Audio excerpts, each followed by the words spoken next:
जय हिंद दोस्तों, स्वागत है आपका आपके अपने YouTube channel DK sir unique classes में। तो आज हम काकरोच का जीवन चक्र बताएंगे कि काकरोच में जो है जीवन चक्र किन अवस्थाओं में पूर्ण होता है। तो सबसे पहले हम देखेंगे इसमें इंट्रोडक्शन में आपको बताना है कि काकरोच में लैंगिक जनन होता है और इसमें जनन जो है मार्च से सितंबर के महीने में होता है और एक मादा काकरोच एक बार में लगभग 16 बच्चे देती है। एक बार में लगभग 16 बच्चे देती है तथा अपने संपूर्ण जीवन काल में लगभग 40 बार अंड कवच का निर्माण करती है।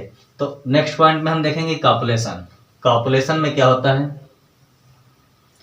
मार्च से सितंबर के महीने में मादा काकरोच फेरोमोन नामक तरल पदार्थ स्रावित करती है, जिसे सूंघकर मेल काकरोच या जिसे सूंघकर नर काकरोच मादा काकरोच के पीछे दौड़ता हुआ आता है और मादा के विपरीत दिशा में लगकर अपनी गुद कंडिकाओं द्वारा, ये यहाँ पे होती हैं गुद कंडिकाएं, विपरीत दिशा में आकर अपनी गुद कंडिकाओं द्वारा मादा को जकड़ लेता है। इस क्रिया में लगभग 1 घंटे का समय लगता है। इस क्रिया में लगभग 1 घंटे का समय लगता है और अपने स्पर्म को या अपने शुक्राणु को मादा के वेजाइना भाग में छोड़ देता है। तो इस क्रिया को हम क्या बोलते हैं, मैथुन या कॉपुलेशन। नेक्स्ट पे आएंगे अब फर्टिलाइजेशन में बताना है कि स्पर्म या हम कहेंगे शुक्राणु, स्पर्म इसे कहते हैं शुक्राणु, ओवम जैसे कहेंगे अंडाणु और शुक्राणु के मिलने की क्रिया को निषेचन कहते हैं। यह क्रिया मादा के वेजाइना भाग में पूर्ण होती है। नेक्स्ट पॉइंट पे आएंगे अगर हम फॉर्मेशन ऑफ ऊथिका,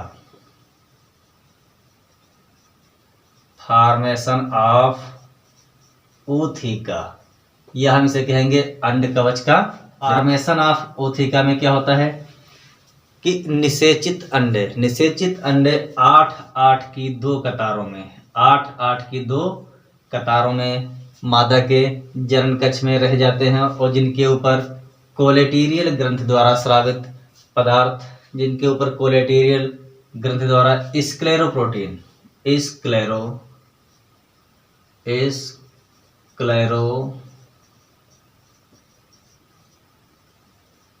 स्क्लेरोप्रोटीन नामक तरल पदार्थ स्रावित होता है, जो वायु के संपर्क में आकर पतली झिल्ली के समान संरचना बनाता है, जिसे हम अंड कवच कहते हैं। इस अंड कवच में 8 की कतारों में लगभग 16 अंडे रखे होते हैं।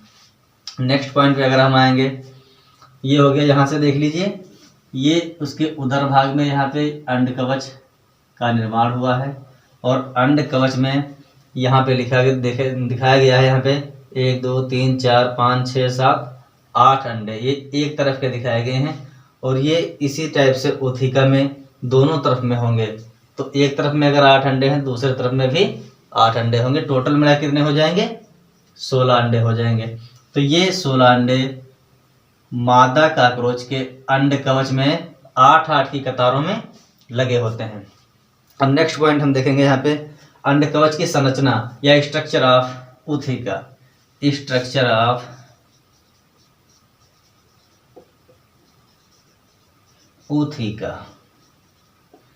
इसकी स्ट्रक्चर किस प्रकार से होती है, तो ऊथिका की संरचना जो होती है बटुए के समान होती है। इसके ऊपरी किनारे आरीनुमा होते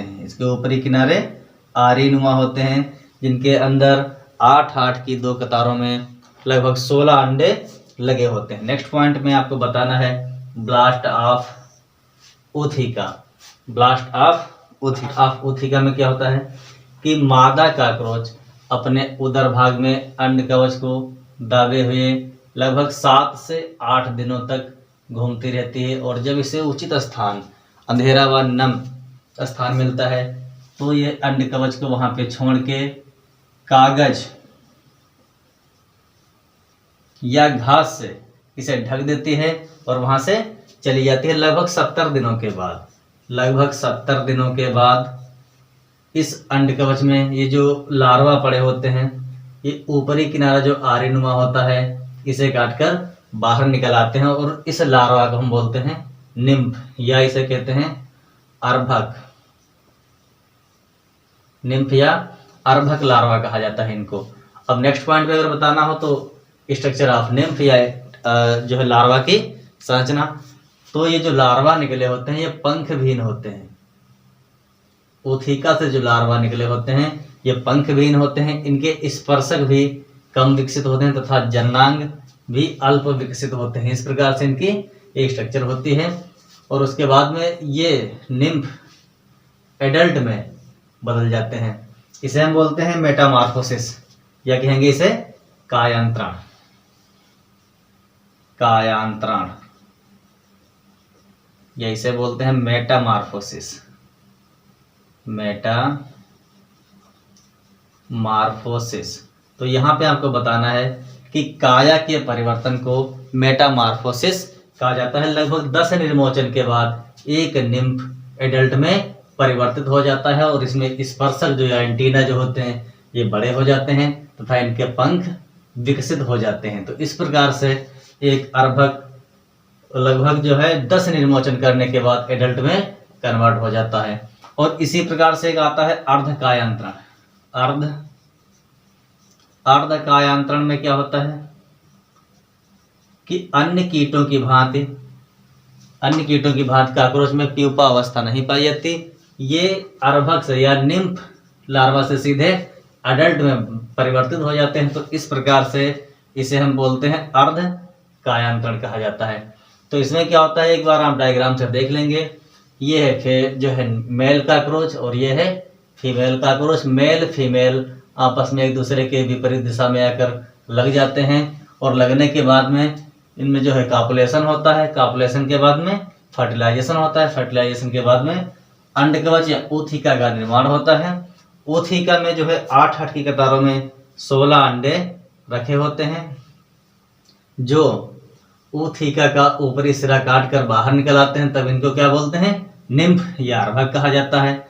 और ये लगभग 10 निर्मोचन करने के बाद एडल्ट में कन्वर्ट हो जाता है। तो इस प्रकार से काकरोच का जीवन चक्र चलता रहता है। तो उम्मीद है दोस्तों कि आपको ये वीडियो पसंद आई होगी। जय हिंद।